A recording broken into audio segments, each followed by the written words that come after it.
BJD supremo ତଥା ଓଡ଼ିଶାର ମୁଖ୍ୟମନ୍ତ୍ରୀ ନବୀନ ପଟ୍ଟନାୟକଙ୍କ ଆହ୍ୱାନ କ୍ରମେ ବିଜୁ ଜନତା ଦଳର ପ୍ରତିଷ୍ଠା ଦିବସ ଅବସରରେ ଆସନ୍ତା 5 ତାରିଖ ଦିନ ସ୍ୱେଚ୍ଛାକୃତ ରକ୍ତଦାନ ଶିବିର ଓ ଘରେ ଘରେ ଶଙ୍ଖ କାର୍ଯ୍ୟକ୍ରମ ଅନୁଷ୍ଠିତ ହେବ।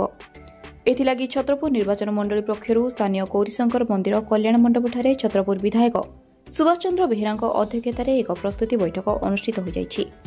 କାର୍ଯ୍ୟକ୍ରମକୁ ସଫଳ ରୂପାୟନ କରିବା ଏବଂ ସ୍ୱେଚ୍ଛାକୃତ ରକ୍ତଦାନ ଶିବିରରେ ଯେପରି ଅଧିକରୁ ଅଧିକ ରକ୍ତଦାତା ଯୋଗଦେବେ ସେଥିନିମନ୍ତେ ସମସ୍ତ ଦଳୀୟ ନେତା ଓ କର୍ମୀମାନେ କାର୍ଯ୍ୟ କରିବା ପାଇଁ ବିଧାୟକ ଶ୍ରୀ ବେହେରା ସମସ୍ତଙ୍କୁ କହିଥିଲେ। ଏହା ସହିତ ଘରେ ଘରେ ଶଙ୍ଖ କାର୍ଯ୍ୟକ୍ରମକୁ ସଫଳ କରିବା, ବିଏସ୍କେୱାଇ, ନବୀନ କାର୍ଡ ଏବଂ ଶ୍ରୀମନ୍ଦିର ପରିକ୍ରମା ପ୍ରକଳ୍ପ ସମ୍ବନ୍ଧରେ ମଧ୍ୟ ଆଲୋଚନା ହୋଇଥିଲା।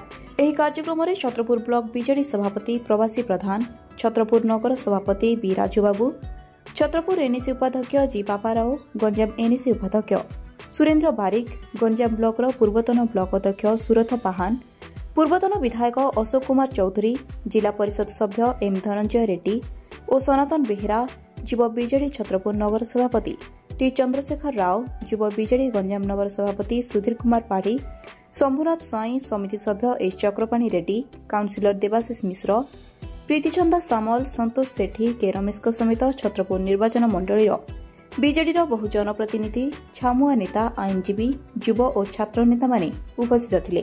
ଆଜି ଛତ୍ରପୁର ନିର୍ବାଚନ ମଣ୍ଡଳୀ ବିଜୁ ଜନତା ଦଳ ତରଫରୁ ଏକ ପ୍ରସ୍ତୁତି ବୈଠକ ଅନୁଷ୍ଠିତ ହେଉଛି।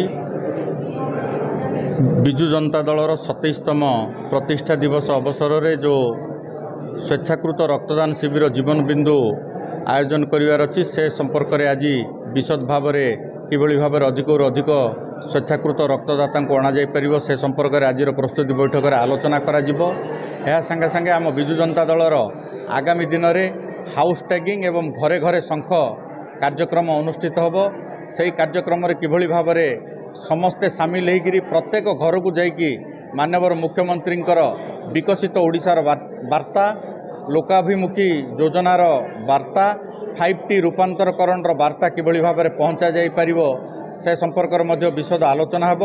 ଏହା ସାଙ୍ଗେ ସାଙ୍ଗେ ଆସନ୍ତା 17 ତାରିଖରେ ଆମ ଆରାଧ୍ୟ ଦେବ ପ୍ରଭୁ ଜଗନ୍ନାଥଙ୍କର ଶ୍ରୀକ୍ଷେତ୍ର ଶ୍ରୀମନ୍ଦିର ପରିକ୍ରମା ପ୍ରକଳ୍ପର ଯେଉଁ ଲୋକାର୍ପଣ କାର୍ଯ୍ୟକ୍ରମ ରହିଛି ସେ କାର୍ଯ୍ୟକ୍ରମ ନିମନ୍ତେ ଆମ ଓଡ଼ିଶା ନବୀନ ଓଡ଼ିଶା ତରଫରୁ ଜଗନ୍ନାଥ ସଂସ୍କୃତିର ସୁରକ୍ଷା ଏବଂ ପ୍ରଚାର ପ୍ରସାର ପାଇଁ ଓଡ଼ିଶା ରାଜ୍ୟ ସରକାରଙ୍କ ତରଫରୁ ଯେଉଁ କାର୍ଯ୍ୟକ୍ରମ ଗ୍ରହଣ କରାଯାଉଛି ତାର ପ୍ରଚାର ପ୍ରସାର ସମ୍ପର୍କରେ କିଭଳି ଭାବରେ ପ୍ରତ୍ୟେକ ଗ୍ରାମ, ପ୍ରତ୍ୟେକ ୱାର୍ଡ ଏବଂ ପ୍ରତ୍ୟେକ ପଞ୍ଚାୟତ ସ୍ତରରେ ପ୍ରଚାର ପ୍ରସାର କାର୍ଯ୍ୟ କରାଯିବ।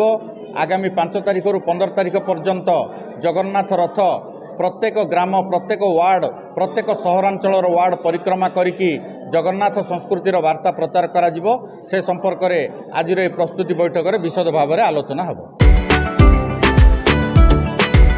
ଛତ୍ରପୁରରୁ ସରୋଜ ସାମଲଙ୍କ ରିପୋର୍ଟ, IOIA ନ୍ୟୁଜ୍।